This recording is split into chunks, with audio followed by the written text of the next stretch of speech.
First, very happy to see so many people here. Sorry. Oh, video first. Okay, I'll be quiet.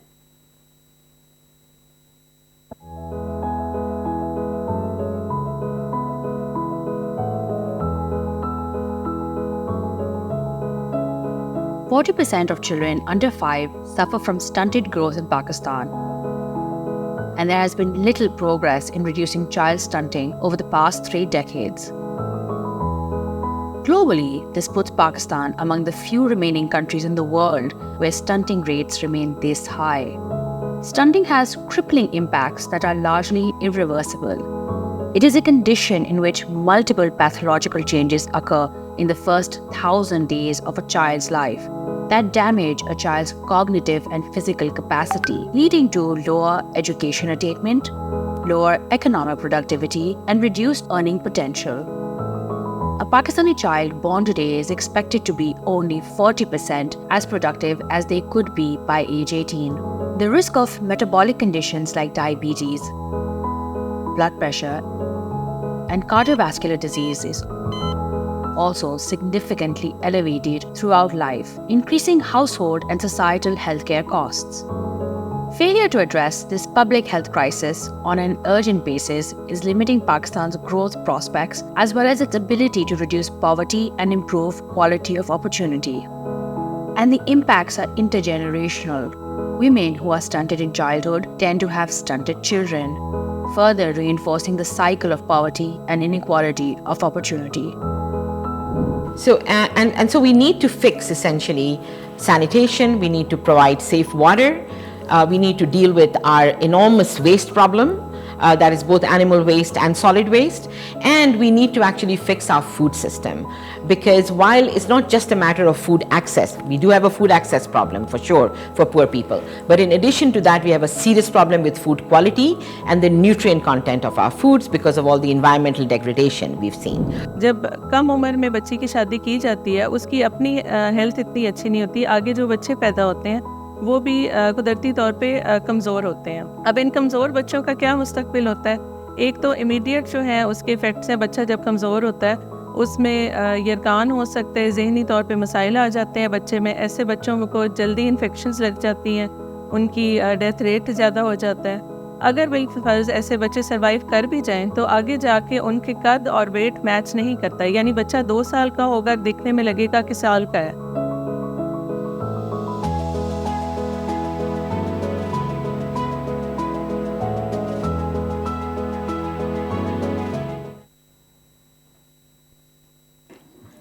Okay, wonderful. So just want to start by saying they're very happy to see such a large attendance here on a Friday evening. So very excited to start this discussion with such a large crowd.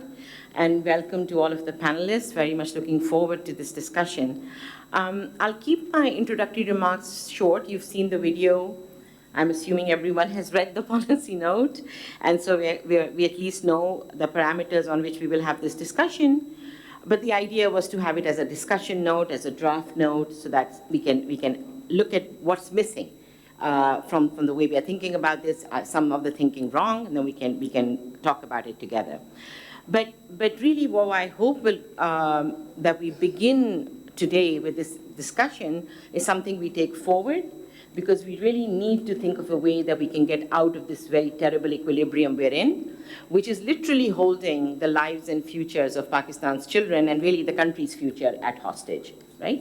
So let's begin by sort of addressing some of the very few things that in the wider crowd, I assume, won't be completely misplaced for me to say, which is that the first thing, what is the first thing that comes to people's mind when we say a child is stunted, right? I think the first thing that comes to people's mind is that that child has a height deficit. They're shorter than they should be, right? And the problem is that they didn't get enough to eat, and so they didn't grow, right? And so then people say, oh, it's poverty, right? Pakistan is a very poor country. It's too poor. Children don't have food, so they're stunted, right? So does stunting cause a height deficit? Yes.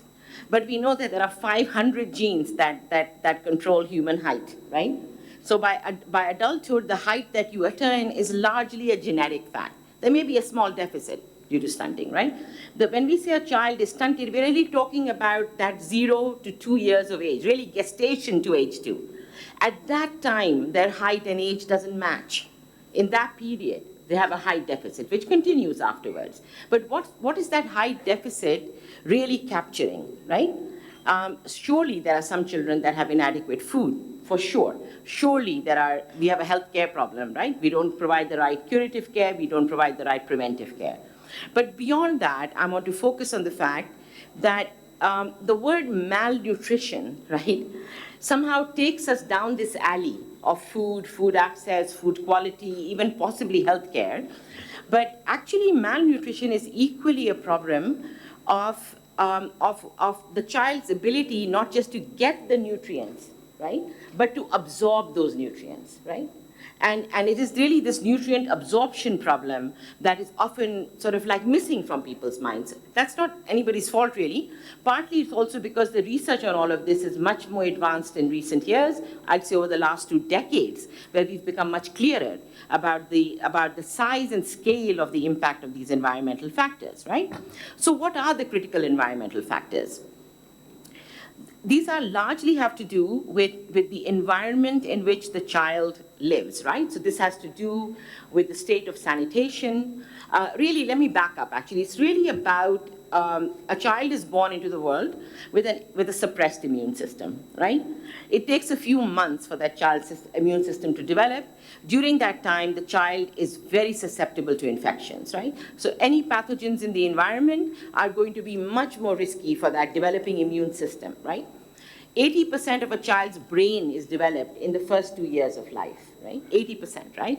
The brain is a very nutrient-intensive organ, right? Even as adults, 20% of our nutrition goes to the brain, though it's only got 2% of the body weight, right? So the brain is very hungry for nutrients when a child is born. It remains so throughout our lives. At this time, if the child cannot absorb nutrients, it's a serious problem. One of the biggest factors in Pakistan, I feel, is this endemic environment in which we have done absolutely no work on sanitation. So this fecal-oral route, right, where children are constantly getting things in their mouths, hands, through mother's hands, their own hands, through the environment, through their food, is very toxic in Pakistan. We've done no work on safe water, particularly for all of you, I'm sure, have at some point seen a rural village in Pakistan, right?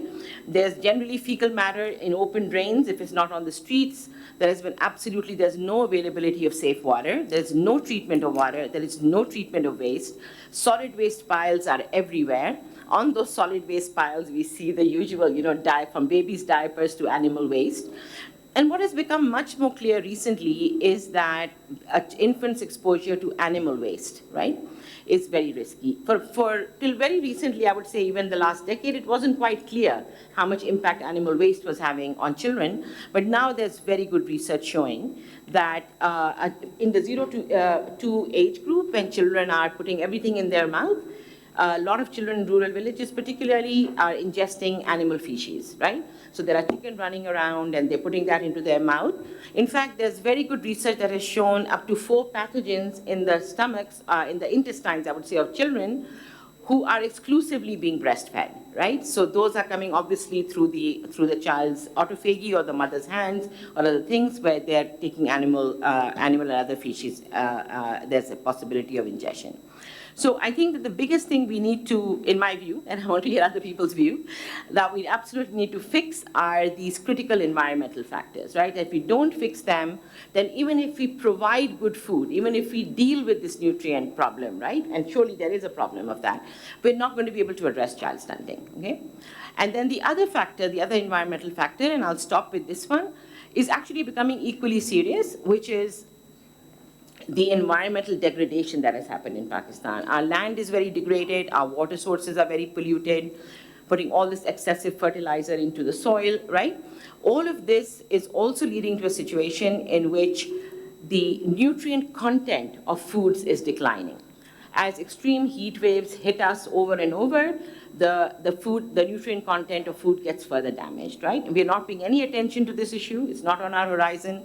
We need to change our food system so that they are more sustainable, they're more able to deal with this changing climate, and that means restoring soil, restoring water, and those are not things we can afford to postpone. So I'm going to stop here. I think the rest of it is clear to us. We know what the costs are.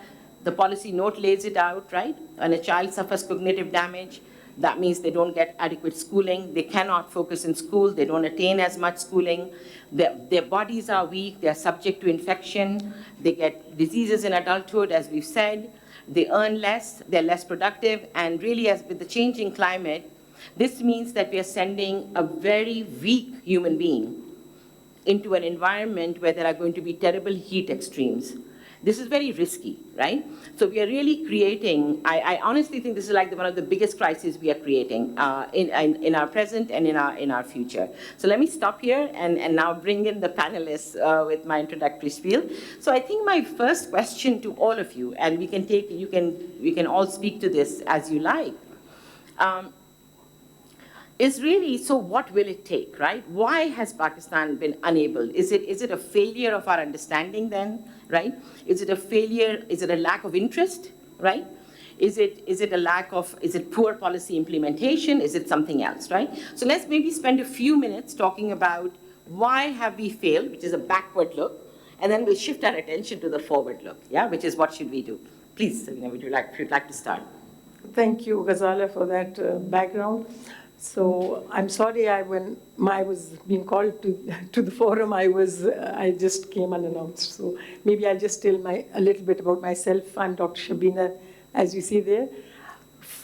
Exactly 40 years when I stepped out of medical school to work with children of this country. That was a passion after becoming a doctor. And the issue of nutrition and malnutrition started then, and it still, unfortunately, stands out so obvious. I'd like to, first of all, add to what you said about the environment and climate affecting nutrition. I just read one of a very lead person, Lawrence Haddad, who is globally working on nutrition for children, saying that these two communities, that is, those working with climate action and those working in nutrition, they pass by each other as ships in the night. So this thing really needs to change. They really need to start interacting and working closely.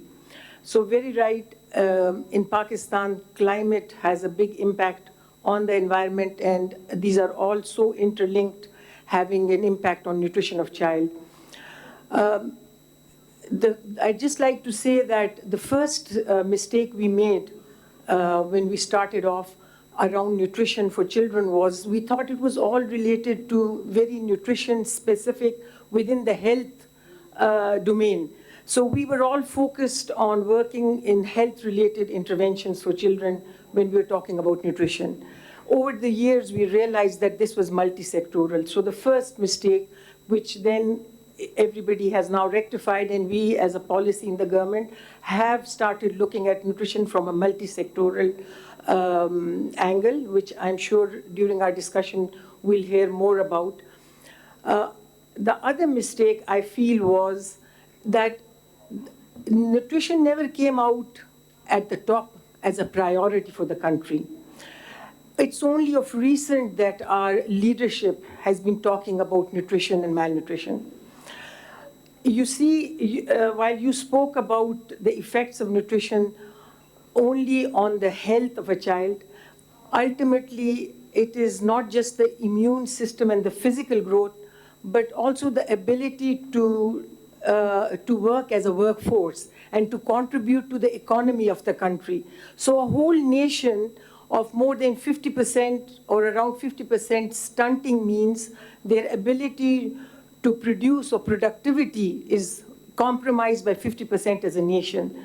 So that is another important thing that we as leaders or those at the decision makers should put nutrition at the highest level while making policies, designing programs, who is to be included, how much authority is given to the people who are going to implement a certain program.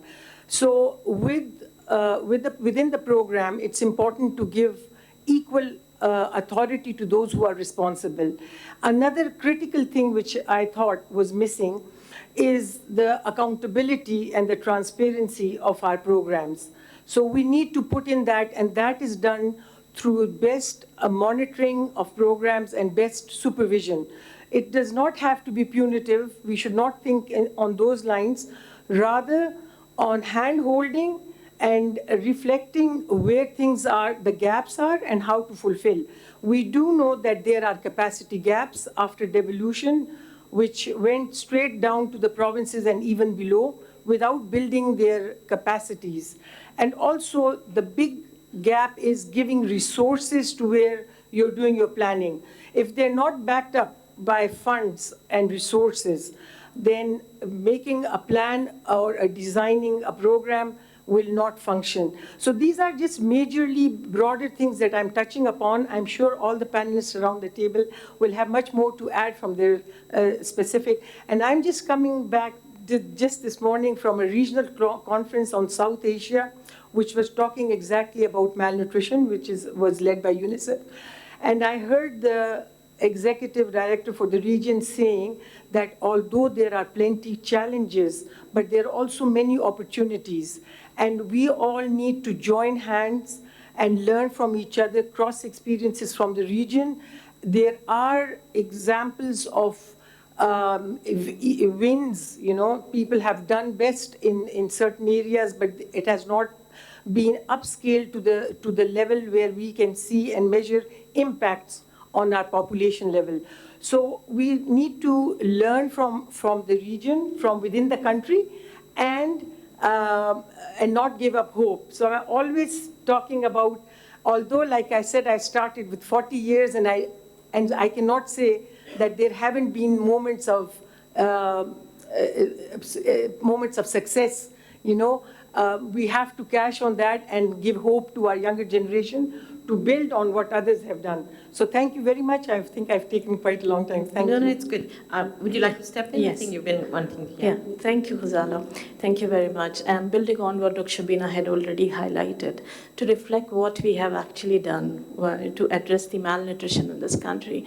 So we need to see that when we actually started understanding the nutrition problem, so we need to see, is it like 2 decades or how much far we need to go back?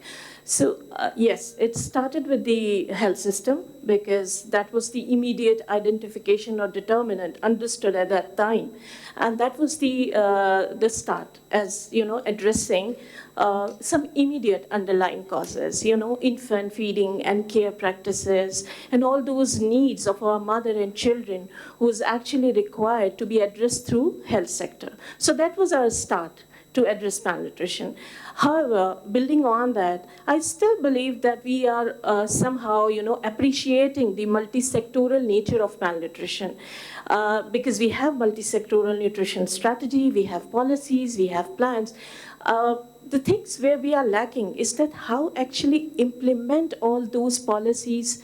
And the think tanks sat together long ago, came up with sectoral implementation plan. But when it comes to implementation, I think we need to understand the diversity of our provinces, the coordination, not for the sake of coordination, but for the sake of engagement of each potential sector, and the multi-system need of addressing nutrition. When I'm saying multi-system, so it is actually building on health system, WASH, as you rightly mentioned, a child developed in an environment. So we need to see environment, how conducive it is for the nourishment, for the growth and the development of that child. Moving along, we are also struggling with poverty and other, social indicators. So there's a need of, social protection perspective to look into, to support there. And so not just saying the health specific and nutrition sensitive, nutrition specific, I think we need to see in a very holistic scenario. And it shouldn't be like only sector, but the system, health system, wash system, food system. And the most important thing, I was just seeing the video where we've talked about the adolescent. And fortunately, Pakistan is fortunate to have, larger population of young generation, agent of change. So why don't we take advantage of this, unique population pyramid that we have, and let's channelize through them to sensitize, because it is an intergenerational problem, and it is going to continue till the time we are adapting life cycle approach. So we should think about our young generation, their nutrition, if we would really like to move that needle of malnutrition, and particularly in stunting. Just maybe the last point before I hand over to the other panelists, that now, it's not about only feeding, it's about nourishing minds. When we talk about nourishing minds, so it's food plus environment and early stimulation. It has a strong link with the development. No matter how much quality food we would be providing our child, if there is a lack of environment support and lack of stimulation, probably the ultimate goal of our child development somewhere will be again lacking. So we need to think about in a multisectoral fashion, and in a very, more focusing on the implementation perspective, that how we can reach, and what are those mechanisms that enable us when it comes to monitoring, evaluation, and accountability of all those sectors.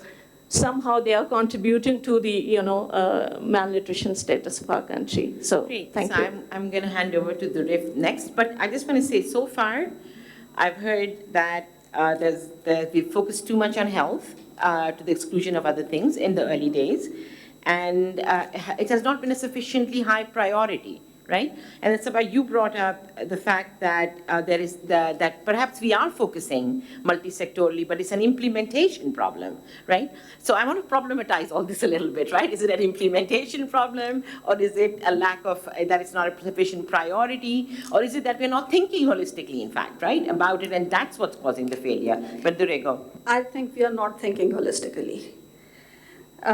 All our policies are in silos. Health does not take population into account. Population does not take sewerage into account. It does not take water into account. Everything is working in isolation. Being a demographer, I'll add a few factors which are other than what a medical doctor would say. Early marriages are a big reason. 20 years is the median age of marriage, and it's a little over 18 years if you account for those who are not educated. 8%, 19 ages are mothers in Pakistan, early births. Then if you relate these numbers of stunting with the high infant mortality and child mortality in Pakistan, it's still a little under 60 per 1,000 births. It's tragic, it's shameful. And I think infant deaths are linked to all these stages. Infant death was not included here, so I would like infant and child death to be included in this policy note. Then antenatal and postnatal care. 51% pregnant women get antenatal care, and we are not even talking about the quality of antenatal care here. Then add to these the cultural and behavioral factors. Our feeding practices. I once asked a friend who belonged to Tharparkar that why are there so many deaths, infant deaths in Tharparkar? Along with all these routine factors, he said that there are somehow cultural practices in which an infant is fed with things which ultimately damage his health. And the same goes for expecting mothers in all of Pakistan. I mean, we have certain customs, certain norms which are damaging. Hygiene, I think if there is one emergency that we need to declare in Pakistan, that's a hygiene emergency. I mean, a little unrelated, but we were in a lot of conferences in GB, in KP, and they talked about tourism. And a lot of people said that there are not hotels there are not alcohol there, and I mean similar things. I said, for me, there are no washrooms there. So sewerage sanitation, water, all these issues linked to population. And I mean, if you just see, if we just look into these figures, these are also linked to the high population rate in Pakistan. Birth intervals, the short birth intervals in Pakistan. I mean, the average birth interval in Pakistan is 28 months.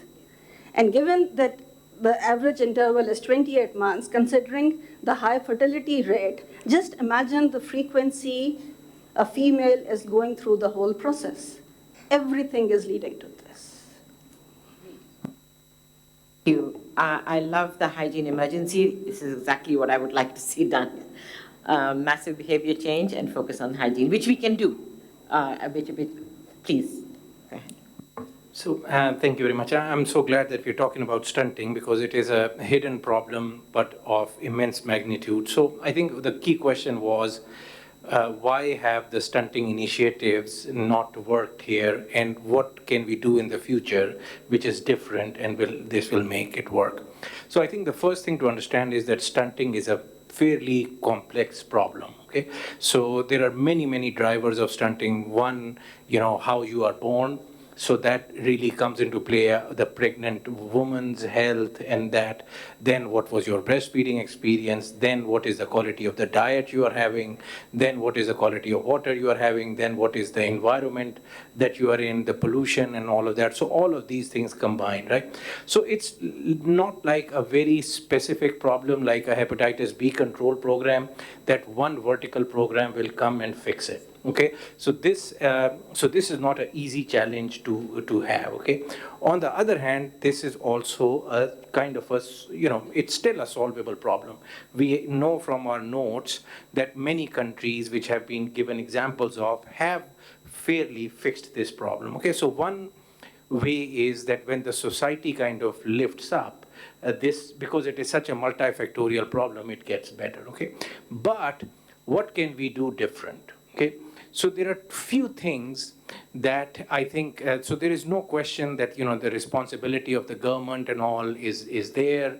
Multisectoral programs should be made, absolutely no question about that. But there are two things that we have now that we didn't have before. One is the digital technology, okay? So the access to that, the penetration of internet and digital technology is available to us today, which probably to this depth was not even available 10 years ago or few years ago, this much penetration. So that, plus the science of prosperity has also advanced. Just like medical science has advanced, so has the science of prosperity. So Atul Banerjee kind of got the Nobel Prize for his book on poor economics. There's prosperity paradox. All of these are kind of sciences. So the question is, how can we link, what can we do today? What is going to be different that if we do today, we'll have a different results? So engagement of private sector, I think, is big. I think engagement of business, because when we see the other initiatives, what we will be talking tomorrow is how can we take back subsidies which are unproductive, and how can we add to the social network or positive subsidies which are useful, right? So why don't we incentivize or put the money on the table for like matching funds for initiatives, for social entrepreneurial initiatives, which actually address the determinants of this malnutrition, right? So instead of thinking of what vertical programs do we need to add to do this, perhaps some of the funds could be added to supplement or to do matching funds or to take out the bureaucratic sludge of and encouraging the social entrepreneurial initiatives, which actually kind of, for example, tax breaks and all in things. We talked about, that the focus on staple foods versus more nutritious alternatives so that the dietary diversity can be improved, right? Why don't we incentivize initiatives, businesses like these through tax breaks, through matching funds and all? So I think those kind of smart, if we first make a list of the beautiful list that the World Bank documents have of the high priority initiatives, and then say that all these social entrepreneurial initiatives or anything that addresses these will not just be subsidized, but they'll be facilitated.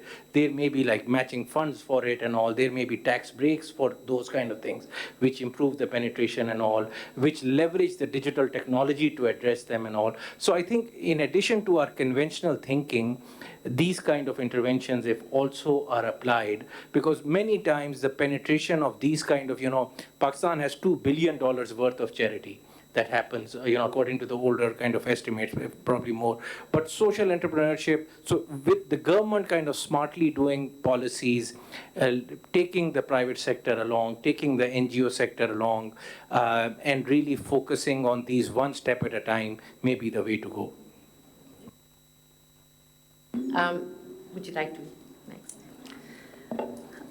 Thank you very much for giving me the time and opportunity to talk about the stunting. We think that the stunting is a problem of poor. No, stunting is a problem of both rich and poor community, because we are not taking balanced food in right amount and right quantity, right from the start of a newborn child when the child is born. Along with that, if we look at the total fertility rate, our total fertility rate is still high, it's 3.3, which needs to be worked on. So when we are talking about stunting, we are not just talking about the child, we need to talk about the mother also. If the mother is healthy, then she is going to give birth to a healthy child. So we need to, in spirit, adopt safe motherhood strategies, which are having antenatal checkups. At least 3 minimum antenatal checkups should be done. And during these checkups, we need to identify the high-risk pregnancies and refer them on time to the hospital, and also to make sure that all the deliveries are institutional-based deliveries. Along with that, after delivery, our focus shifts to newborn child. The mother is never told to go for postnatal visits. So minimum 2 postnatal visits should be made mandatory in all cases, so that the mother can visit the healthcare facility. And if she has got any issues related to breastfeeding or taking care of her newborn child or taking care of the cord, that should be addressed at the right time. Along with that, when the lady is pregnant, we think that it's a disease. उसको दुनिया जहाँ की problems होती हैं, and she thinks she is sick. So we need to tell them that this is a normal phenomena, and we should have some sort of antenatal clinics where they can go and sit and talk about these problems. And also we need to involve the decision makers, the person who is going to decide that where she is going to deliver and how she is going to deliver. We need to involve these people also in the decision-making process there, so that she is healthy during the pregnancy and she can deliver a healthy child.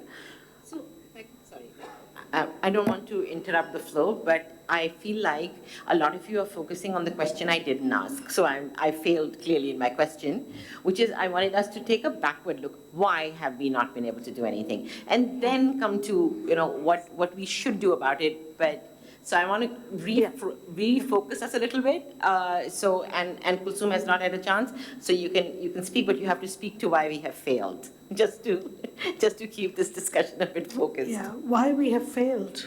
Yes, Well, we haven't, so I would say so far we have failed because we haven't actually looked at the data, and there is data.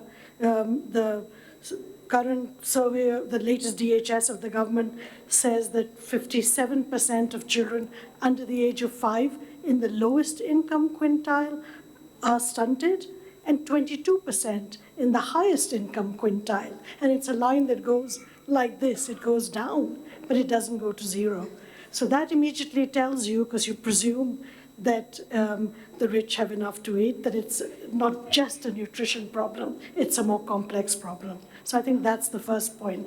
The second is what we knew 15 years ago, and other countries acted on it, was actually provision of basic services, sewage, sanitation, clean drinking water, air quality, and that we didn't know enough about how it affected stunting, but we did know that when a child couldn't absorb the nutrients because they had diarrhea or they had pneumonia, they were going to be affected, especially if they were under the age of 2. Today we know even more, as I'm sure we'll hear from Dr. Asad. We now know that even in between periods of diarrhea, the intestine stops absorbing nutrients. So your child looks okay, but is still not absorbing nutrients. We know that air quality, bad air quality affects birth weight. If the mothers breathe that in, they have babies with lower birth weight. We know that lower birth rate means that the child is a high risk of stunting. So we know all this stuff. We actually do know that it's a multisectoral problem, but it's a problem that we need to act at 3 levels. At the very local household, individual level of the mother. We need to act at a provincial level, because that's typically where all of these public services are provided. And then we need to act at a national level, because that's in the context of data and understanding it and the resources that come. So I'll stop there. Okay, I'm going to give a second cycle on this quickly, but let's keep it to 1 minute each, and then I want to move I'll just take 30 seconds. The answer to your original question, we haven't addressed stunting as a problem as yet. Despite Imran Khan showing that picture, it didn't become an issue, despite that. Number 2, it's a cross-cutting issue, and since all our policies are in isolation, the problem remains. Okay, good. Yeah, thank you. So I'll be very quick. So whatever we have done, I usually see it with C2 IQ. What is that? Are we continued enough effort? What was the coverage of our efforts we have done for so far, to address the challenge? And what was the intensity when it comes to, multi-system or multi-sectoral approach? And above and all, the quality. So whatever we did in let's say, in pockets or bits and pieces, so, we need to see in all those 4 parameters. Continuous, we usually address it as program-based, project-based approach, and we have never thought it in a systemic strengthening perspective. So I think this is a time to look around the systems and how those existing systems can help us out, not just public, but the private sector, as you Toksab rightly mentioned, and the intensity of our effort. That's very much important. I think all these 4 points somehow would actually re-strategize us, thinking when we will be revamping the theory of change. Thank you. I'll add to what she said, and I'd like to bring in the word inclusivity, convergence, and sustainability. It's so important that these decisions move at that level. Thank you. Okay, so I think we have a lot of convergence on this table. And very little contradiction. So I was hoping for a tiny bit more contradiction, but it's good to see that we are so converged. We can take away from, I think, this first question, just first, is that we broadly agree, that what we've done so far has not been holistic, right? We broadly agree that it's not been holistic because we tend to work in sectoral silos, right? We also broadly agree that even for interventions that we perfectly knew that were important and needed to be done, we did not do them at sufficient scale, at sufficient intensity, and not inclusively enough, right?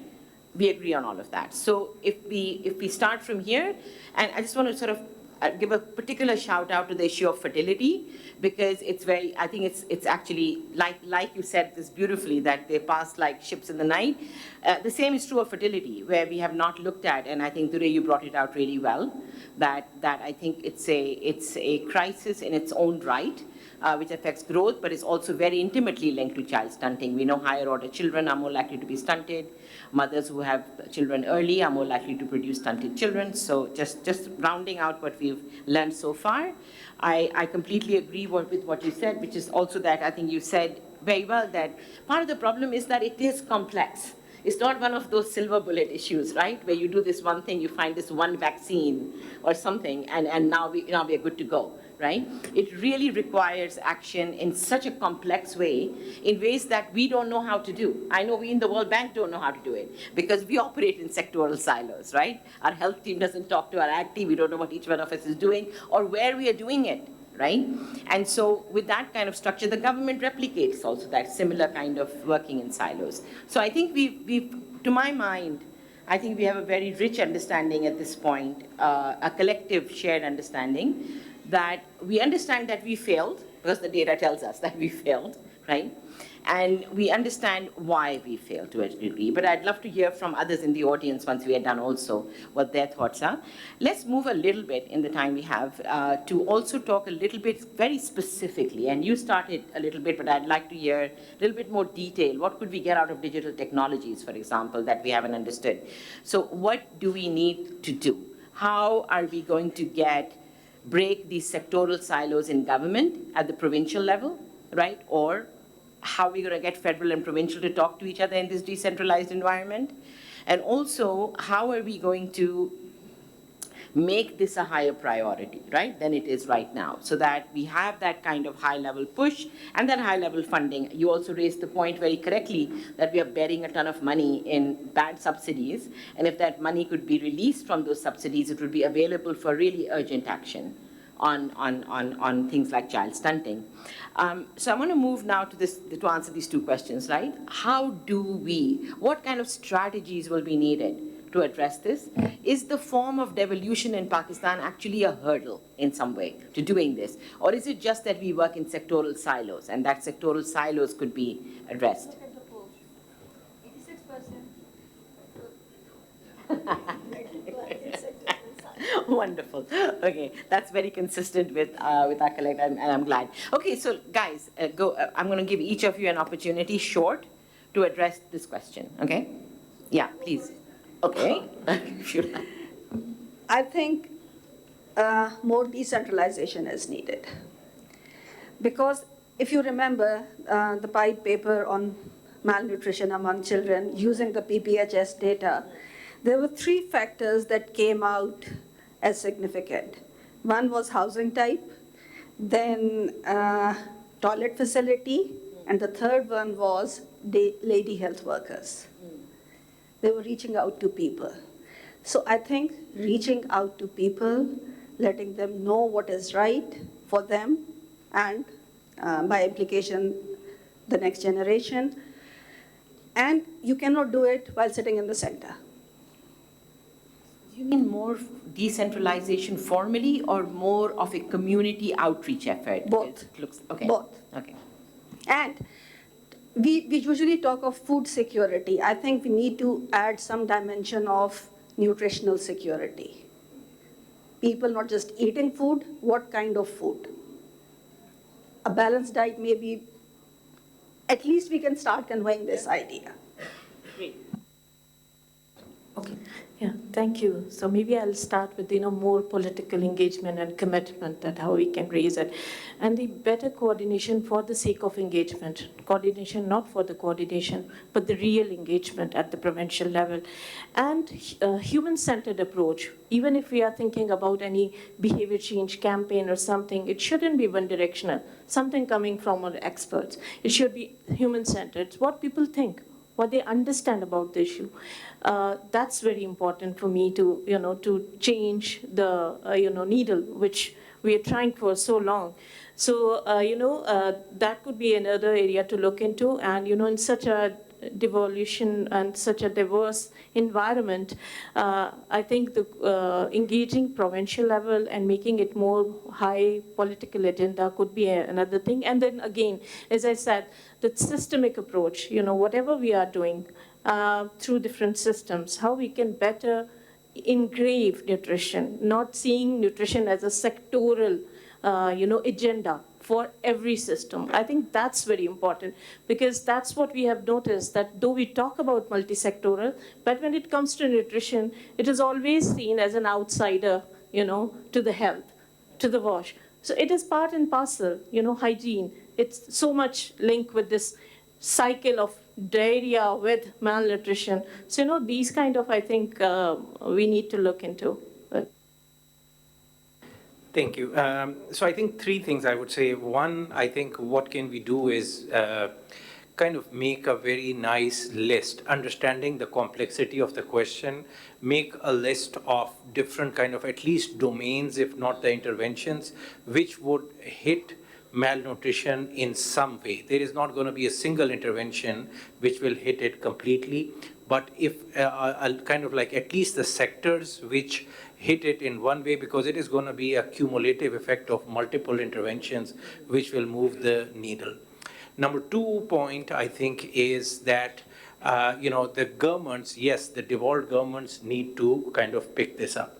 But for the, kind of like you were missing the provocative part, so I would say that I think my hope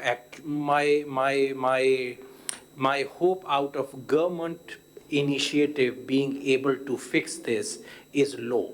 Okay, that because if the government initiative, number one, many of these government initiatives are absolutely tied to the donor funding, and the day the donor funding goes, these kind of go away. If there is indigenous capacity in the government system to fix things beyond the status quo, we would have seen improvement in many other sectors as well. So what is making us believe that here, if there is a government program, indigenous, that will just turn the table in isolation. We will have an island of excellence, which will be different from the rest of the country. So instead of focusing there, I would suggest that if somebody was asking me, I would encourage the government to make, to kind of like think of sustainability and make policies or give kind of incentives and all that stimulates businesses, that stimulate, opportunities. And actually, if the vertical programs, if the donors want to come in, then they, kind of like put in matching funds and all for initiatives which are covering the list of interventions that we established, because this will also stimulate business. So this will stimulate business, and this will hit the items we are going to discuss tomorrow as well, that, these are the areas that we want people to invest in and all. And, if there is any kickstarting that is needed, then these kind of interventions, purely the government is useful, probably has a role, but I think alone, I would be happy to be proven wrong, but my suspicion is that alone they probably will not be able to do it. Yeah, please. I'd like to add to that. I actually agree with everything that's been said, but I'd like to add 4 points. One is this awareness at a very broad level, as you indicated. The other is to use data smartly, and this has to come from the national and the provincial government to actually monitor, to put it out publicly available so that everybody, public, private, NGO, you name it, everybody knows at least where they're going. At a government level, environmental standards are typically used, but they have to be based on health, not just put there. They have to be based on the health of that provincial citizenry. And then the fourth, I would say, because we kind of started that discussion, but we haven't gone there yet, is empower women economically, because I think this links in with a lot of the other discussion that we've been having. I think if we go for the early warning system regarding health and nutrition, there should be in place so that in case if there is a drought or flood coming, there should be an early warning system, and infrastructure should be in place which is resilient to these situations. That the moment the flood comes, all our crops get destroyed, infrastructure get destroyed. So we need to have infrastructure which is resilient to these climatic changes. Also, we need to have a bank where all the data is shared, not the top-up sharing. The bottom-down sharing should also be done with the community, with the stakeholders, and all the people who are involved, so that they are all taken on board and they are aware that what type of intervention are being done and what is the effect of it. Along with that, a social safety network also needs to be in place for the financial support to be provided to the provinces or the people who have got nutritional problem or health problem. So a support system should be in place so that they can be accessible to every individual. And early on we discussed that educational awareness or health education campaign should be in place, and everyone should be involved, because large chunk of our population is between ages of 15 to 49. So the adolescence age needs to be targeted, and they should be told that how they can maintain a healthy lifestyle and how they can prevent all these issues in their upcoming generation. Thank you. Okay, thank you. So I'd like to start with disagreeing a little bit. What you said, sir, was excellent of involving the private sector and giving them a lead, but I still think the government should be in the driving seat where it is concerned with the health of its nation. So we do work, the government and the private sector should work together. There's always very good examples of public-private partnership. Ownership by the government at the highest level, that's what I'm suggesting. Nothing less than the Prime Minister chairing meetings on a regular basis, bringing provincial heads together, monitoring and looking at what are the targets given, results-based performance for each chief minister where nutrition is concerned. It should be taken very seriously, and that is what I'm suggesting, that this should now be taken at the highest level with a big ownership by the government, whoever, whether it's this or the coming government, but that is one thing. The other is to bring in accountability. We have data, the data should speak for itself, bring in accountability. Without that, I don't think we'll be going in circles again. So that is very important, and I think it is the masses, if you create an awareness, I think they should be holding the governments accountable. Partners and donors have a big say in being the catalyst with governments, sitting with governments. I think they have a big key role to play as well. The Planning Commission, which plans development for the country, should own nutrition. I think the chairman and deputy chairman of the Planning Commission should lead practically on ground, because politicians will just come and be presented with, but I see that they have a vital role, and nutrition should be taken very seriously. Thank you. I think we really have an issue on which we have contention now. So I think we can go a little bit forward with that, because I think this is really important, right? Can government lead this? Does government have to lead this, right? Well, is this problem not solvable without the government leading it, simply because of the multisectorality of it, right? The healthcare systems, the water and sanitation systems. Can the private sector actually provide comprehensive water, sanitation, and solid waste management? Maybe it can with the right incentives, but let's talk about it. Can it provide adequate health? Can it deal with social safety nets, right? Can it handle issues of agricultural transformation? So I'll put my 1 cent worth in, and I'll turn it over to you, particularly because you raised this, and I think it's a very important issue, is that I suspect there is quite a big role for the private sector and for an incentivized private sector, and particularly social entrepreneurs. But I'm really questioning whether this can be done solely by the private sector with the government stepping out. So please. So absolutely, I mean, I agree. I absolutely do not mean for the government to step out, but the question is, how does the government step in? So the regulation of providing the right incentives for the right kind of initiatives to be done, that is all the government's domain. So I absolutely agree there should be a dashboard in the Prime Minister's office where, all of these things are done. I am just saying that the execution of that right at the terminal end and also absolutely the responsibility is with the government and all. The question is, how do you do this and all? So there are ways for example, the digital technology and all, right? How can you use the app? How can you use the GIS to track people and all? How can you provide the right incentives? How could you provide, for example, if there is a business that is addressing this, who's going to make the policy to incentivize that business to flourish, right? Who's going to give that business tax break? Who's going to give that business matching funds to work? That's the government's job and all. So the responsibility is with the government, but I'm just kind of like thinking, instead of public-private partnership, this is kind of like a kind of, I mean, I don't even want to say this is private-public partnership, but it is still public-private kind of partnership. But the vision comes from the government and all, but they just take, so, and I'm not saying the government shouldn't get into the execution itself.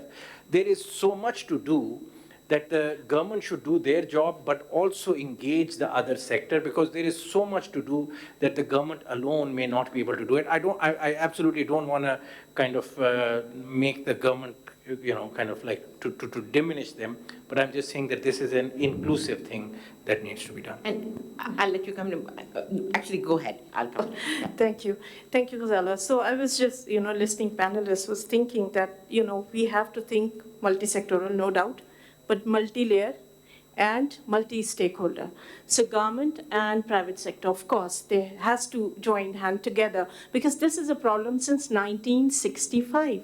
If you just see the trend, since 1965, we are around 40. We've never gone down below 40. And the public health cutoff point is 30%. So that means it's a long history with us. And no doubt about it that we need more hands. But within the system, what private sector can do, that we need to think. And having said that, what I believe that we have to come up with what we need to do different to come up with short-term solution, intermediate and long-term. Because, for instance, infertility, fertility rates in this country, population explosion, can we put into the short-term solution? Of course not. We have to put it somewhere into the long-term. So that's how system with the time interval. And as Dr. Shabina already highlighted about accountability, but what are those indicators while going through short-term, intermediate, and long-term?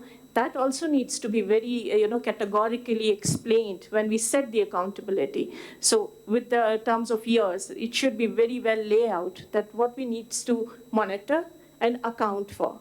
Thank you. I think that's exactly what I meant when I said that more decentralization is needed. Local governments. I mean, a person sitting in Islamabad would not know what's happening in a union council in Toba-Texan, but a local government can know this. Local government is needed not just for this, for everything. And since it is a cross-cutting issue, local governments can deal with all these issues. As far as the role of the private sector is concerned, of course you can't do everything on your own.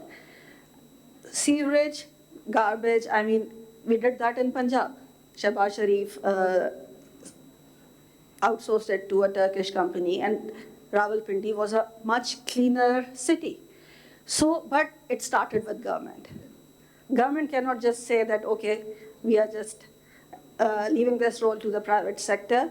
Local government with, of course, the guidelines provided by government, and starting the, if private sector would only come if it's a lucrative business. They are not there as a charity.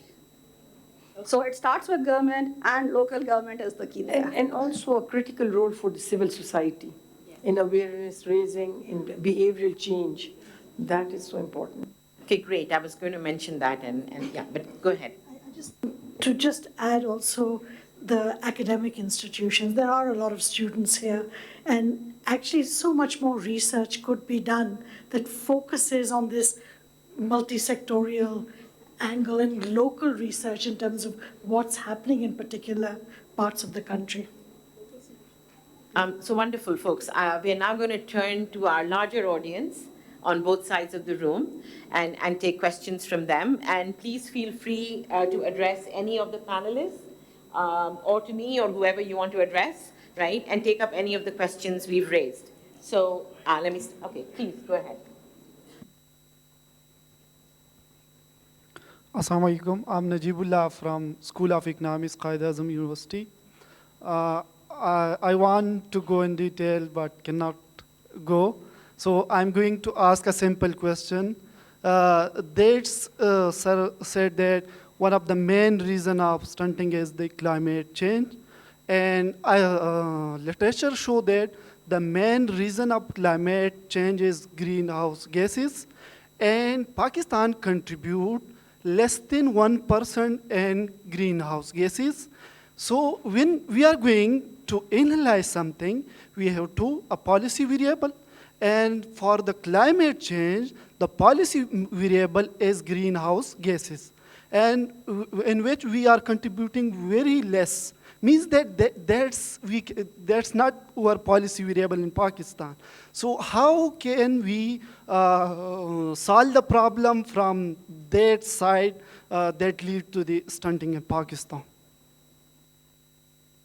Sure. So specifically with regards to malnutrition, okay, I think we have to divide the issue of climate and environment into different places. Okay, so one environmental challenge is for a woman who is using firewood to cook her meal in her room. Okay, so that's an exposure, that's an environmental challenge. That's at the home level, right? If you have animal cohabitation, that's a problem at the home level and all. If you go to the city level or your town level or your village level, then waste disposal kind of comes into play, right? Similarly, when you go at a bigger level, at a country level or at a global level, greenhouse gases, overall climate, global warming and all, those become an issue. So I think all those problems have to be addressed. To me, specifically when it comes to childhood malnutrition, I think the problems which are the most proximal to the vulnerable people, like for example, in home fossil fuel burning, at least in Sindh, that's a big issue. The disposal of your, the open defecation or the feces, that is an issue. Animal cohabitation is an issue. So I think those are the problems to fix, specifically when it comes to childhood malnutrition in the short run. And I'll just add a little bit to that. I think where your question comes from in spirit is the fact that Pakistan is highly exposed to climate disasters, right? Like the floods we saw last year. And these type of climate disasters are going to cause a huge human capital loss. There's no question about that. And our ability, and we are going to have to adapt to it. So I think that challenge does remain, and it's a fair question from that perspective. It's not that climate change causes child stunting directly, but that it causes these climate disasters that make children more susceptible in those times. And I think that's a very legitimate question, right?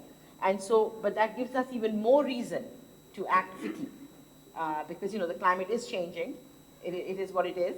And we need to address it very quickly so that our populations are more protected from these events, right? I just wanted to add that I think he was coming a little bit from that perspective too.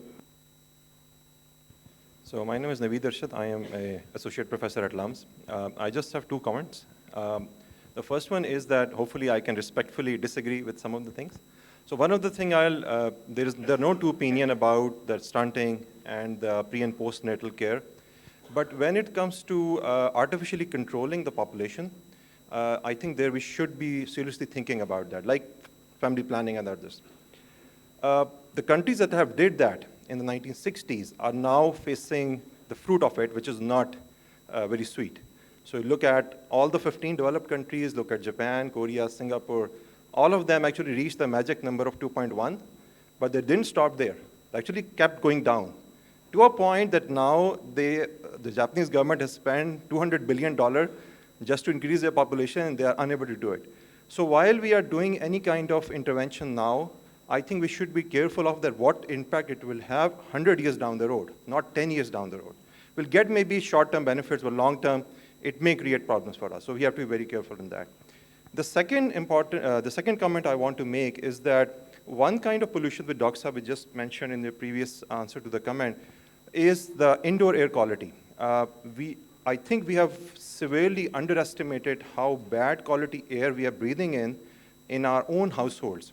And I'm not talking about households that burn wood or cow dung or whatever. Even the households that have the natural gas connection, which most of us have, also the air quality is really bad because most of the burners that we have are not of that good quality. And we just recently got an air quality monitor. The numbers are really terrible.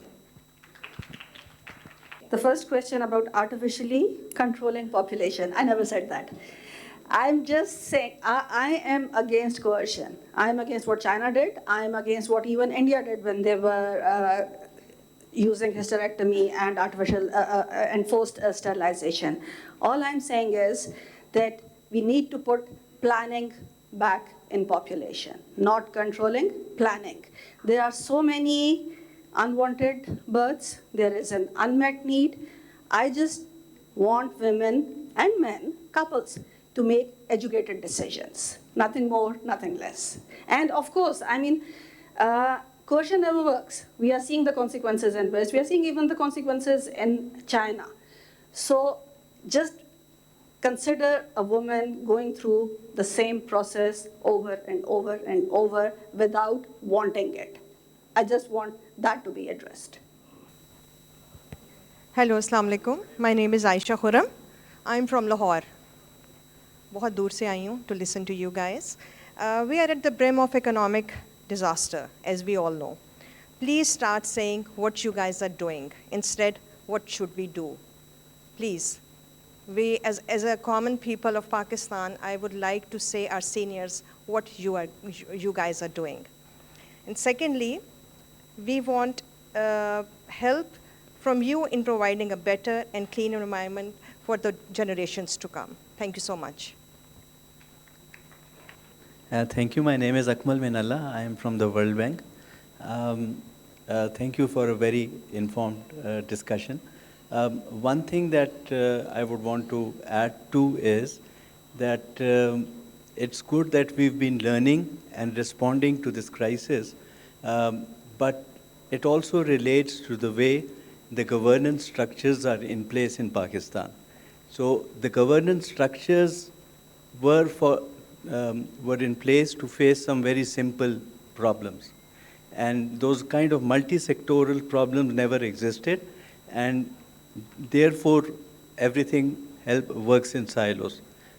But within that structure, while we should respond to improving the structure, that is going to be somewhere down the road. But using those existing structure, I think we have two very good examples.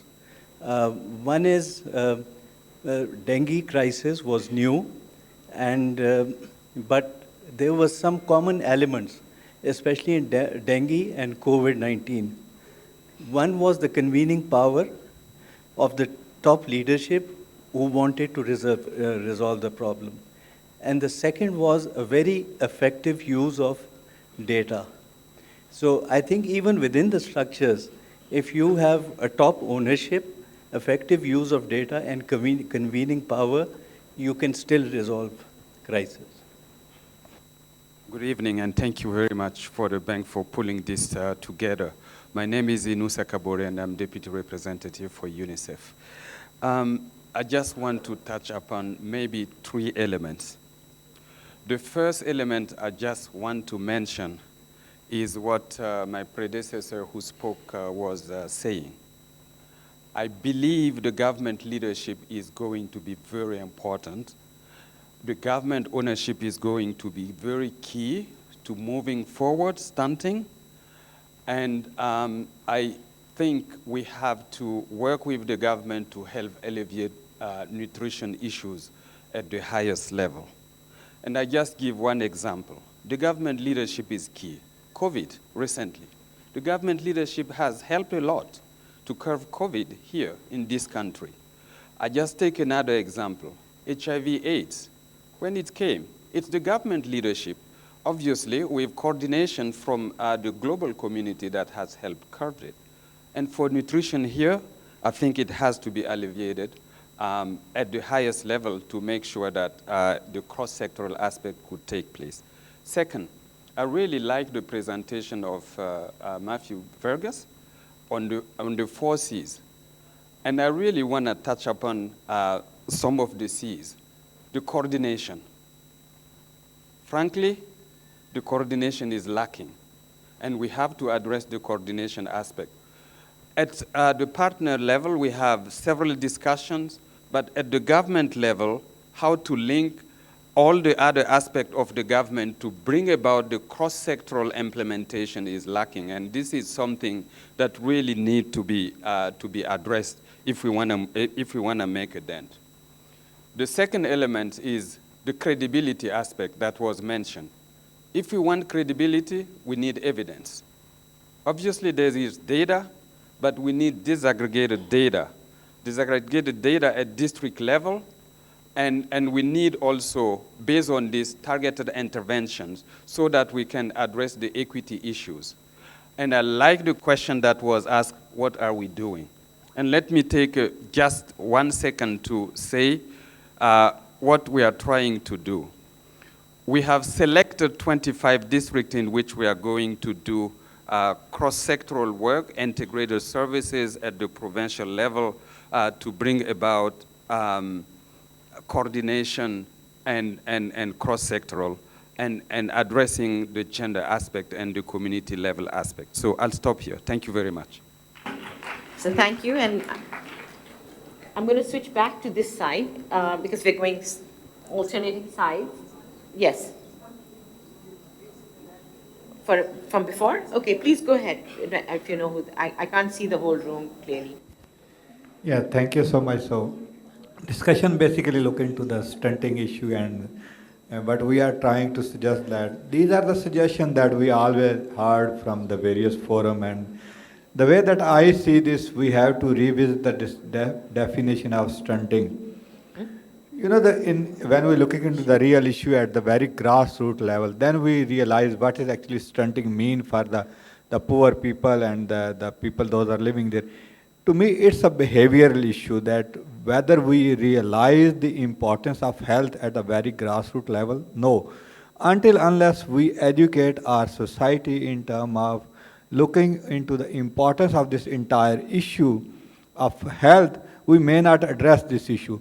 These injections that this forum is suggesting, it would work at a very small level, and it might give a good result by saying that this is a study we conducted this particular area and it helped to improve this issue. But when we look into that at a universal level, at the Pakistan level, we never improve our health in last 70 years. We never improve our education.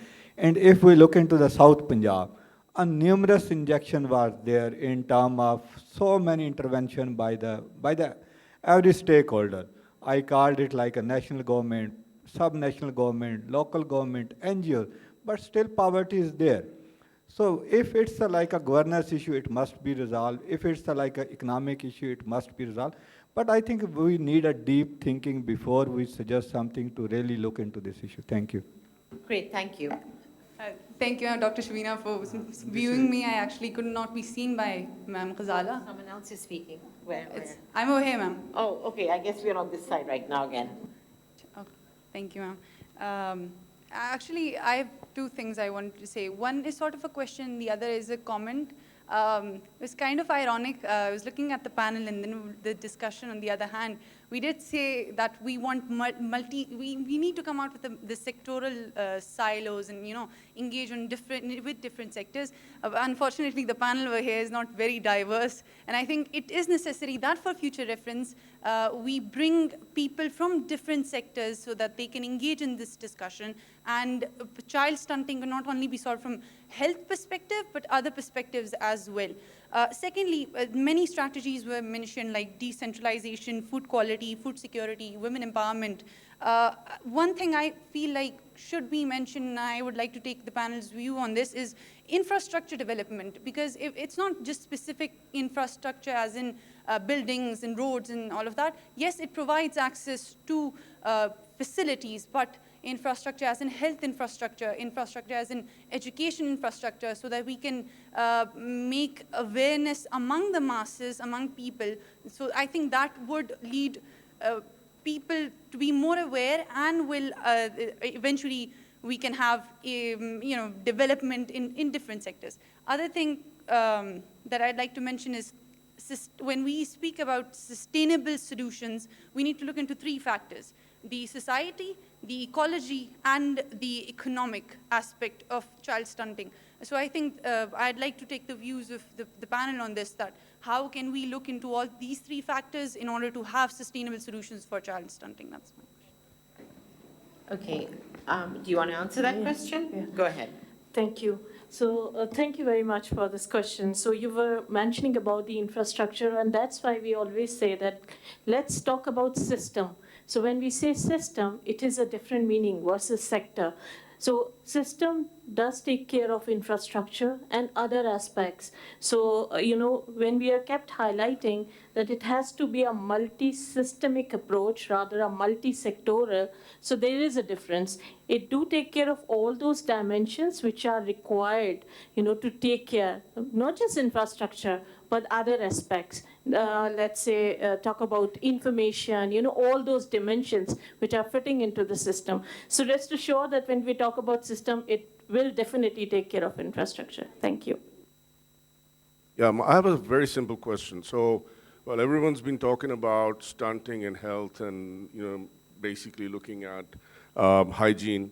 What's the relation between education, female labor participation rates, and stunting? I'm really curious about that, and the reason for that is two, that you find stunting also in urban mothers and well-off mothers, and you find stunting also, and we're kind of making this a very poor problem.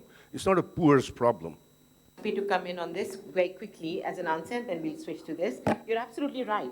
In fact, there is very good data that shows that the urban stunting rate in Pakistan, actually urban residence is not protective in Pakistan as much as it is in other countries. In many other countries, the shift from rural to urban areas tends to be, it's highly correlated with a reduction in stunting, not in Pakistan, right?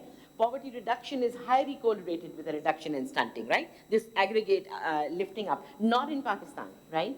And why is that? And that's the thing that we're talking about, that essentially we have such a polluted environment, right? That it doesn't matter if you're living in Karachi in defense even, right? Basically all around you, there is waste, even human waste, right? It's all around you. It's bubbling up when it rains a quarter inch, right? So the fact that we have not invested in sanitation systems, the fact that we have not invested in safe water, we have done nothing about waste management, right? All hygiene, behaviors, right? Basically basic behaviors around hygiene are not something that we have transmitted to people properly. That used to be done by what used to be called public health, right? We absolutely gave up on the whole public health idea, right? Health became all about health institutions, curative, so that's the reason. And I completely agree that till we go back to that basic notion of what is public health as it was understood, we'll have a hard time with this. Yeah, we can take... This is Dr. Tanveer Ibrahim, Chief Nutrition, NIH. I need to have some sort of decision, policy decisions from your worthy platform to reduce stunting and even malnutrition. There are multiple parts of this food sciences and nutritional food safety, quality, and security. We need to have some analysis and R&D activities over there to improve our functional groups in the food commodities. We have nutrition education awareness campaigns to address all those factors to overcome stunting, and we need to have the regulatory bodies and policymakers. If we sum up all the stakeholders at national level, so we can easily find out and develop the policy decisions. The main policy decisions to improve this stunting and malnutrition could be, if you all can agree, I can make a humble submission and solution to all these stunting activities. We need to have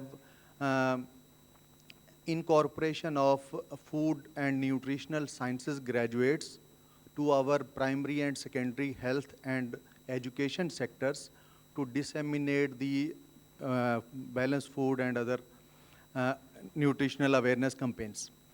And if we have strengthened our dissemination activity campaigns and system, then we can have to policy decision to discourage the local transportation of food commodities, and we need to contain our required food basket as per our community population to certain region to provide all required food basket in the form of balanced food to affordable communities and to non-affordable communities in the form of charity. Great. And awareness to have a balanced food commodities in their meal. Okay. So nice of you. Thank you. Thank you. Are we taking any online questions, folks? Okay. Could you please tell us an online question? My name is Dr. Imran Durrani. I'm heading Water and Sanitation Authority, Balochistan, Quetta.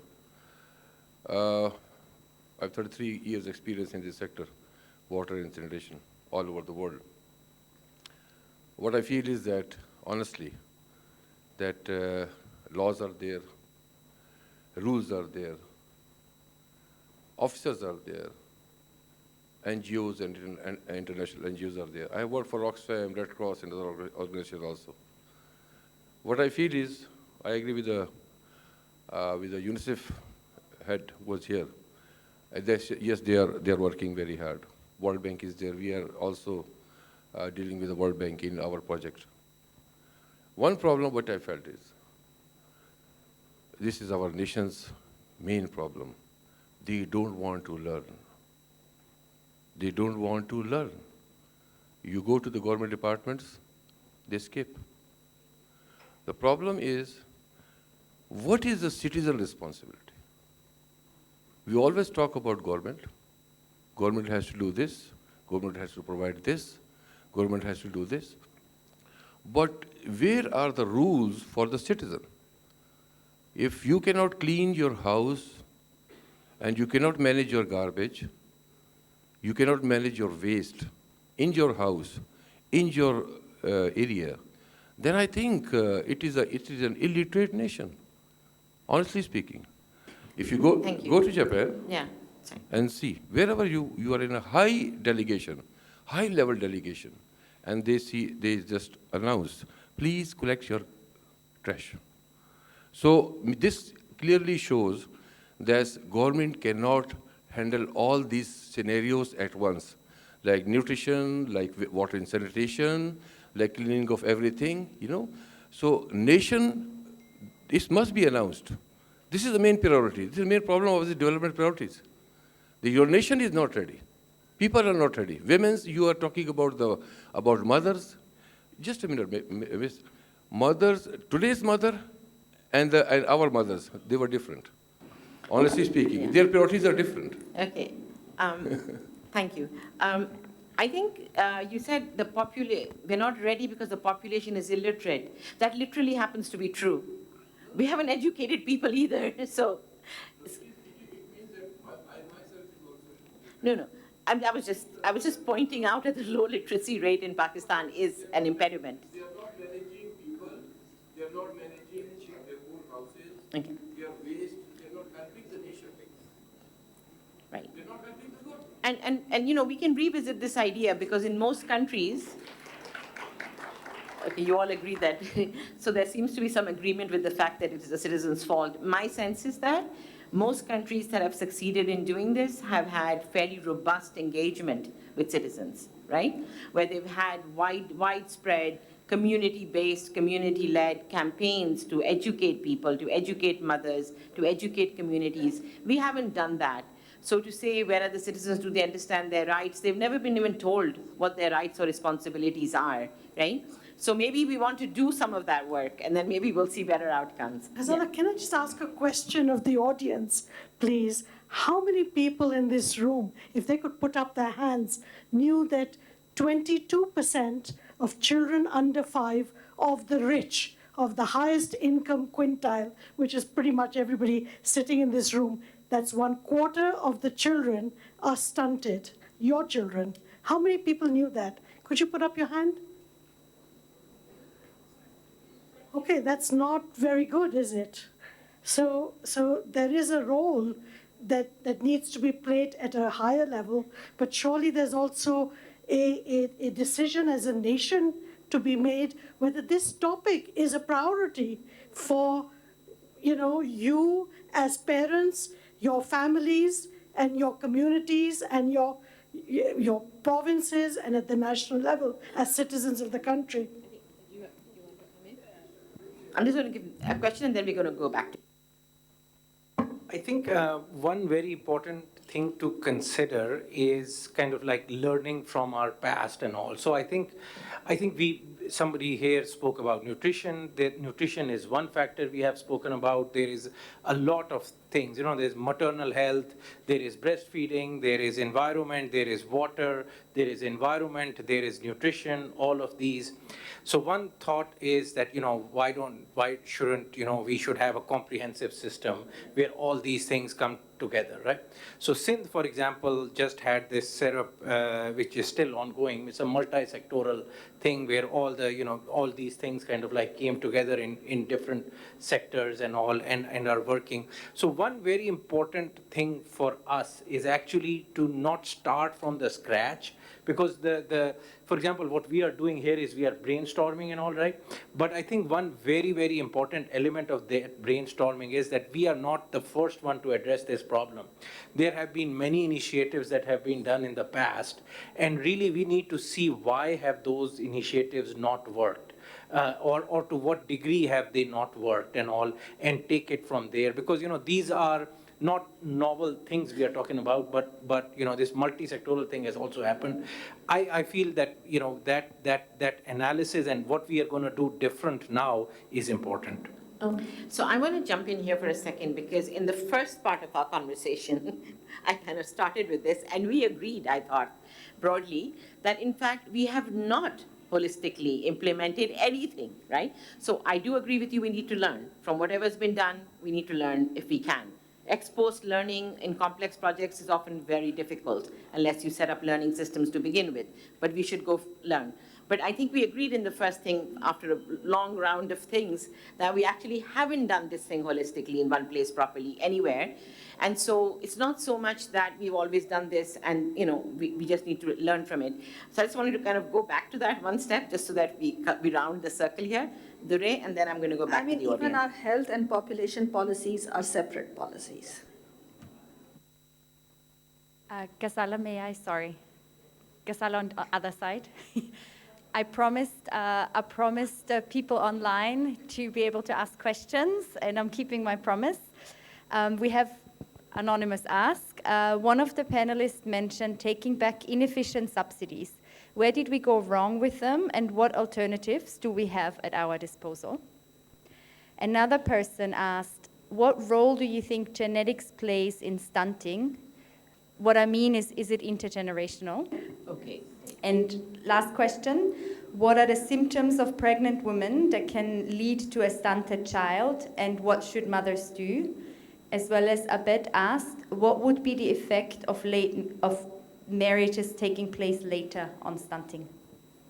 Okay, so on the first question, I refer the questioner to our entire discussion tomorrow, which is going to go into this, right? I can provide answers, but that would not be useful. I think they should come tomorrow and listen. They're going to get many answers. On the other three questions, I'll answer one. I'd like you to answer one, and others too, which is the first question was, is it intergenerational? Yes, it's intergenerational. And at this point, that means that 40% at least of children that are going to be born or more are at extremely high risk for stunting, right? So children can be born stunted. Children of stunted mothers are born stunted at the very high risk of that. So I'll stop on this one. I would like you to answer what potential things can be, are there signs when a woman is pregnant that there is risk, and what can be done about it?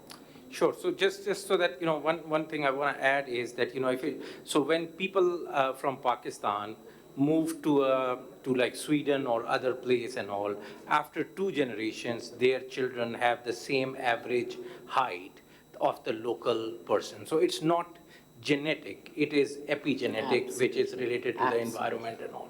So I think that is kind of important. In terms of pregnant woman, I think we spoke about the antenatal visits and all. Those things are important. I think it's not like a magic thing that you can kind of, it's basically a stunted woman, a malnourished woman is much more likely to give birth to a child who's going to be low birth weight and all. You have to take care of women, not just during the pregnancy, but the pre-pregnancy as well, the supplementation, all these factors which are related to the childhood malnutrition, kind of most of them also apply to the woman's malnutrition. Great. There was a third part to the question I'd like you to address, which was, could delaying births, could delaying the first birth by getting married later or having a later help? We need to understand that the time period from conception to first 1,000 days of the child, that is when the child is 2 years of age, from conception to 2 years are very critical for the child, and this is the window period during which we can take certain interventions to reduce stunting in this newborn baby. When our child is born, the birth weight is compatible with international market, with international figures. But the moment the child is started on the weaning diet or the complementary feeding, the problem arises there. एक तो हम early feeding start कर देते हैं at the age of 4 months, which now WHO recommends that it should be started at 6 months of age. One problem arises here. Another is that the child is not given balanced food. The common weaning diet in our community is roti and chai. The naan is dipped in tea and is given to the baby, which is not nutritionally adequate for that child. And the child starts having the bouts of diarrhea, and like our colleague said, that this vicious cycle sets in. Other thing is that when mother is of an early age, the problem is also arises there because she's hardly 15 or 16 years of age. Her body is still growing, and additional burden of pregnancy comes on top of it, and the repeated pregnancy puts an additional burden on her. So obviously she is going to give birth to a premature and low birth weight baby, and the problem starts right from there. Great, thank you. Yeah, just quick comment to answer to the question. So if mother is malnourished itself, undernourished and facing anemia, 20% are predisposed of stunting. So we need to make this thing very clear. Yeah. I'm going to switch for 1 minute back to this side. Yeah, please go ahead. Yes. Thank you very much. I'm Dr. Mazhar Iqbal. Problems are multifaceted. There could be 20 different factors, but actions are often, they need to be concentrated. So it's been 5 years since stunting was raised at the highest level as a national problem. We haven't had 2 or 3 national programs, anti-stunting programs, with the highest amount of, to save our economy from defaulting. With that sort of a priority, we haven't had an anti-stunting program. So what could be 3 programs that we could have, and then how could we fund them, and when could we launch them? I mean, we can debate this forever, but those 2, 3, from gestation to 2 years, once you lose that opportunity, it's gone. So we need action. We need to discuss, but we need action. Excellent. That's exactly why we are starting today.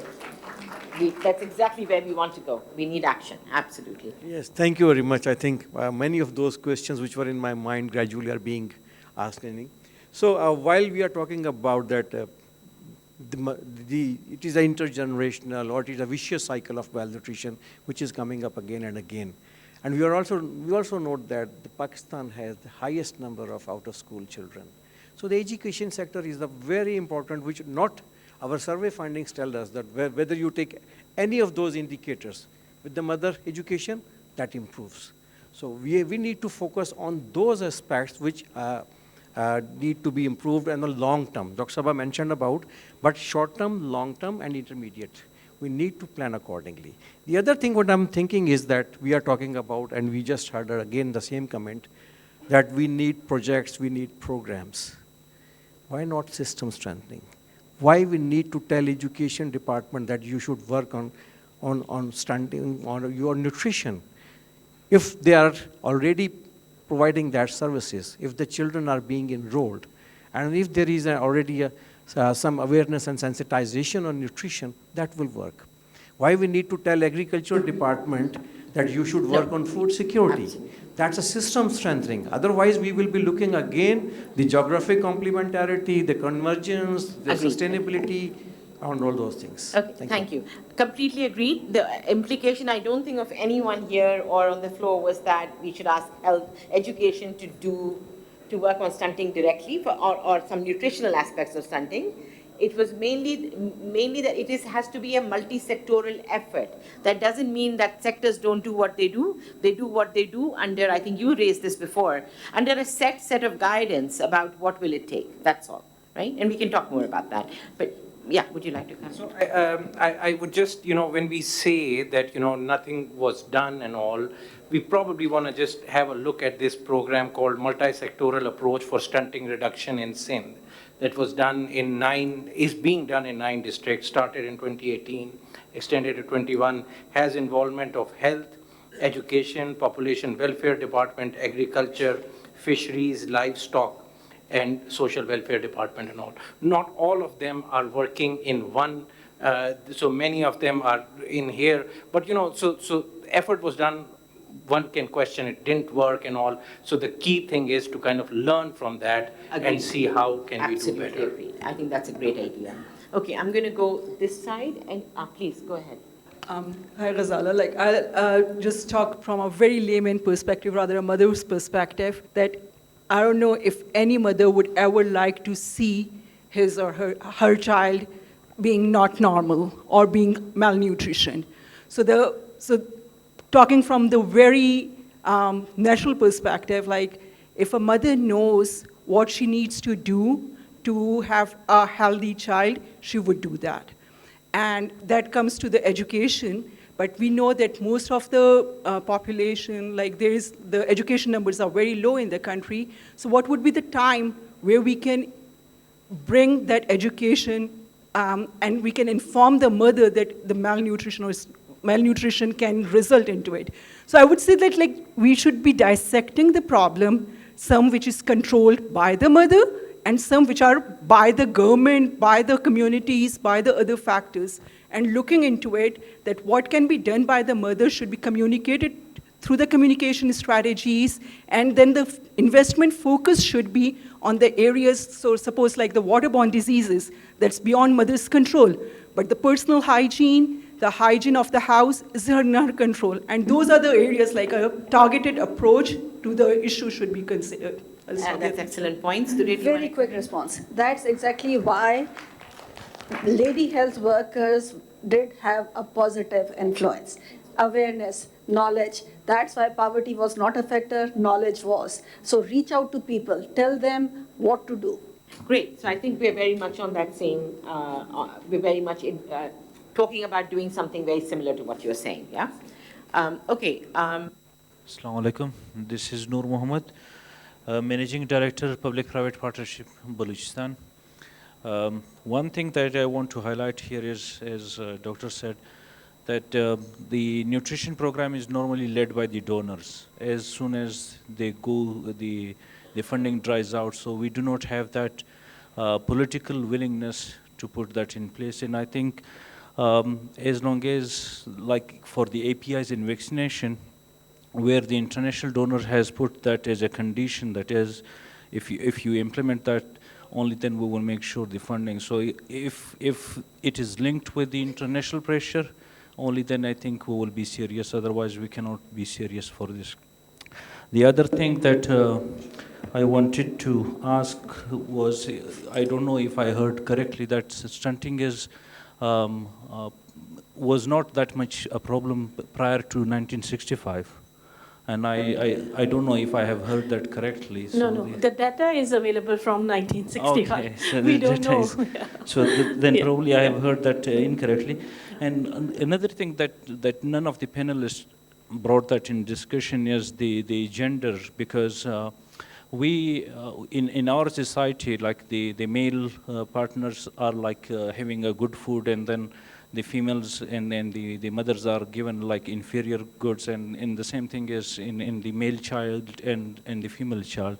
So is there any data like how much is that gender differentiation in So, stunting? it's a good question. I can give you a quick answer to the last one, which is that no. In fact, in Pakistan, anthropometric data shows no gender differences among boys and girls. In fact, stunting is more pronounced among Young boys. yeah. Young boys. Yeah, so there seem to be a very early life biological factors, but that is true that in Pakistan. There may actually be some social factors. I can talk about them later, why this is the case. But I won't spend a lot of our time now. It's other research that we've done. Okay. I have a question. My name is Walwala and I'm from Quetta. My question is basically the roots of this complex issue can be traced back to the practices that are done. So how do you see the role of the integration of NGOs and government to improve the practices? Because if the practices are not improved, I'm sorry, there's no change. The practices, they need the practical change. So the integration is the need of time. So I want you to put light on this thing. Thank you. Okay, again, an excellent point, I think. And we were going to have someone here on the panel who would have spoken directly to that. They couldn't make it. But I think that absolutely we would all agree that there's a huge role for that last mile and community. It's really community participation, NGOs that can really make that happen, right? So very much in agreement with you that that's needed. Did someone want to add to that? I just want to add and inform that there's a scaling up nutrition program globally, and Pakistan is also part of it.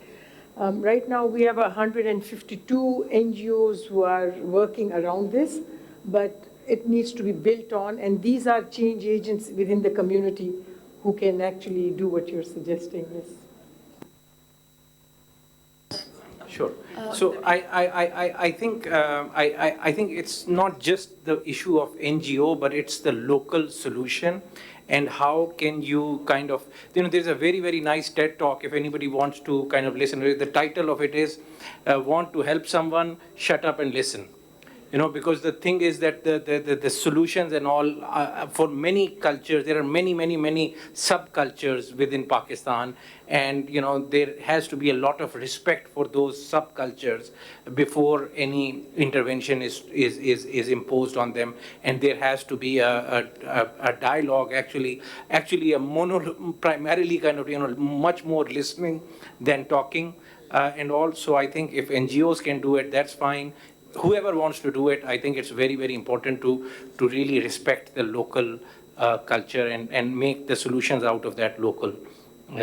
We didn't talk as much as I wanted to about the role of devolution here, but I think we can also go back to that issue that we need functioning and vibrant local governments, perhaps, because these are municipal tasks very often, many of these, and should be handled by municipal There are many governments. provincial differences. Even if you look at the stunting rates, they're highest in Sindh, then Balochistan.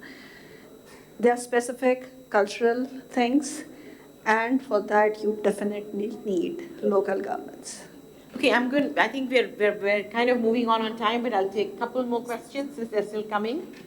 Okay, we have a lot of people coming. Why don't you go first? So my question is on the lines of the cultural and the way that the discussion is going. Who is the person asking? Okay. The way the discussion is going right now. So how do we tackle this problem in sensitive areas, be it cultural sensitivity, religious sensitivity, geographical sensitivity? We talked about the lady health workers, but some cultural, religious, geographical aspects need to be taken care of. So I would like to know your comments and suggestions about how to intervene in such sensitive areas and issues, because this is a very sensitive issue. So comments on that. Personally, I wouldn't think that stunting is a sensitive issue. As in, I don't think that people are sensitive about talking about it. I think where we might experience religious sensitivities is in the fertility issue, where there are concerns, and that's one of the reasons Pakistan has made no progress in this domain. And again, family planning, right? The simple family planning has been a huge challenge, unlike other countries, but I'm not sure that unless someone else wants to say something on it. Yeah. LHWs are selected by the community, and they are working in that particular community. So they are mostly acceptable to the community, and she has access to the households freely also. So she can freely talk about these issues. Great. to pick, there's so many. Yeah, go ahead, please. Assalamu alaikum. I'm Fatma Afzal from Fatma Jinnah Women University. I wanted to ask, I wanted you to shed some light on the idea that do you think if we promote effectively and strictly the agenda of climate change, we push it forward strictly, do you think that we will be able to cover all of these challenges? Because that which is not climate resilient, like we talk about infrastructure, we talk about quality education, health. But then it is said that climate action is one of those SDGs which covers in itself all the other SDGs. So do you think if we are not integrating it or we are not working on it, then all of these efforts would in long run will fall down, come down like house of cards? Thank you. It's a very clever question, I would say.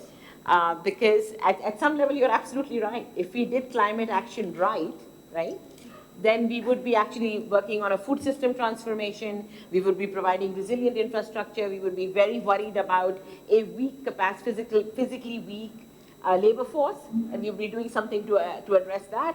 So actually, I don't disagree with you. I think if we actually holistically thought very seriously about what it will take to be resilient to what's happening and what's coming very shortly in Pakistan, we would in fact address all of these questions. And we'd have to very rapidly educate our people to be able to handle what will come, right?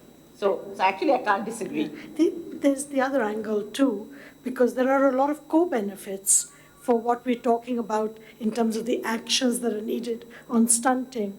If one follows those to try and reduce stunting, there will also be broader spillover benefits linked with the general health of the population, linked with the increased resilience of the population to deal with climate and so on. And then direct GHG benefits from the food system transformation. Yeah, both ways. It's local and global. Did you want to jump in on this? Sure. I mean, I while absolutely understanding and agreeing with the importance of climate change, I think we need to resist the temptation of whatever is the hot thing that everybody gets behind it and all. I think this is a complex issue and all, and I think absolutely climate overall and environment in particular plays a very, very important role. But I think having said that initial discussion of this being a multi kind of disciplinary problem, a complex problem and all, a good example, it's a little bit long, but we have to differentiate between a complex and a complicated problem. They say that going to the moon is a complicated problem, but there is a standard SOP that if you follow, you will get to the moon every time. But like raising the school grades of a child is a complex problem because there is no particular recipe for it, and there is an interplay of different interventions and happens. So you have to work on multi-sectoral approaches in the right way, which is sustainable and all. So all of those complexities have to be understood. Climate change or environmental improvement is a very important part of it, but probably not the magic bullet, just like we don't have any other magic bullet. I want to jump in and disagree on this one. Oh, you want to disagree too? Yeah, I want to disagree so I want to disagree too. Why don't you disagree first? I want to disagree particularly on the environmental things, because I think that actually the question keeps coming up, why is Pakistan still got this, what we call traditional burden of health, stunting and all, which goes away when countries get richer. The reason it goes away in other countries is because there is a cleaner environment. I mean, it's as simple as that. And that hasn't happened here. So that's why we're getting other things, and we're getting the old things, the modern and the... So you actually would get a lot of benefits. Yeah. And I would actually argue, similarly, if you improved environmental issues, you'd have a reduced health burden. You'd prevent a lot of diseases. You'd be more resilient to deal with climate change. So I'm not talking about GHG reduction. I'm just talking about being able to cope when all those disasters come. Yeah, and I just would second that I think where your question came from and where I took it is not so much climate change as in, the buzzword and we have to reduce greenhouse gas emissions, but there's no question about the fact that Pakistan is at extremely high risk from the impacts of climate change.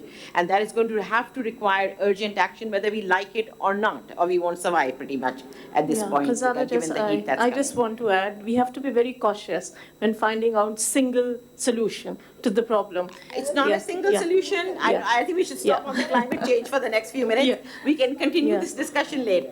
Could sorry, I have questions from online. I'm the voice from the online participants, so sorry that you have to see me the whole time. We have a question from Andalib, who says the discussion is meaningful and insightful, no doubt, but the main issue is how to make the government pay attention to child stunting and malnutrition, especially at a time when even middle class is faced with food insecurity. Second question from Kundan Noor Sheikh. Are there any relevant global case studies on stunting that we can learn from? I'm sure the panel has a lot to contribute.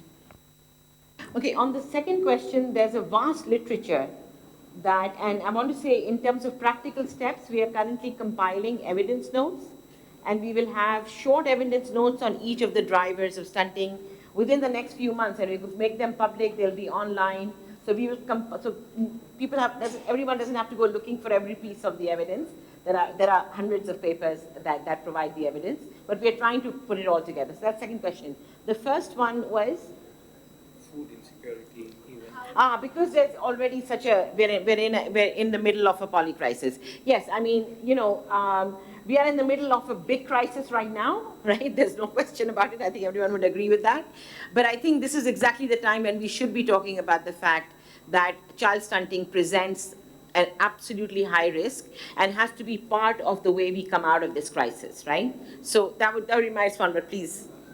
In terms of global evidence, there are, I think, 13 countries meta-analysis report already available on global UNICEF website, where there are different models tested and tried, and annual reduction of stunting was noticed, starting from Latin America till South, Asia as well. So there are evidence available on that. Yeah.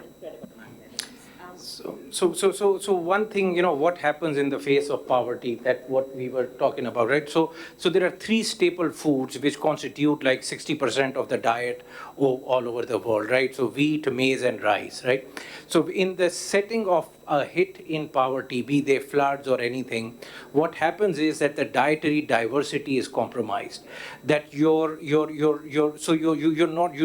don't go hungry because the relative proportion of the staple food goes up, but you stop eating the non-staple food things. So your meat intake, your fruit intake, your high protein intake, pulses intake, and all goes down, which is already not much anyway. So that's why it contributes. So I think as we were talking about, or as I think people are going to talk about tomorrow, the right subsidies. Yes, wheat is very, very important, but also we have to make sure that dietary diversity is preserved in our population. And while we're Finish up, and then we're going to close the panel formally, and we can continue all these conversations over dinner with them. So while we're waiting for subsidies, which is a difficult decision by governments, organizations like ourselves are helping the government fortify the staple food. So you are providing, this is a mass intervention at a very low cost, but very high impact, fortification of wheat flour and rice and staple food, especially in cases where there are emergencies. Thank you.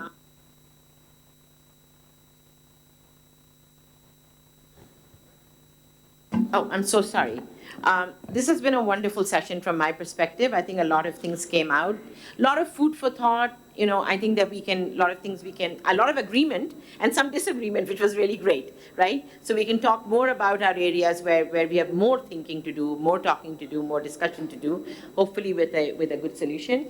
I know there are many people in the audience still wanting to ask questions, but we're not going anywhere. We're all going to be here for a while for dinner, so please come find us and ask your questions. Yeah? Thank you. And I'm going to formally end this session. Thank you so much, Thank everyone. you, Gaza.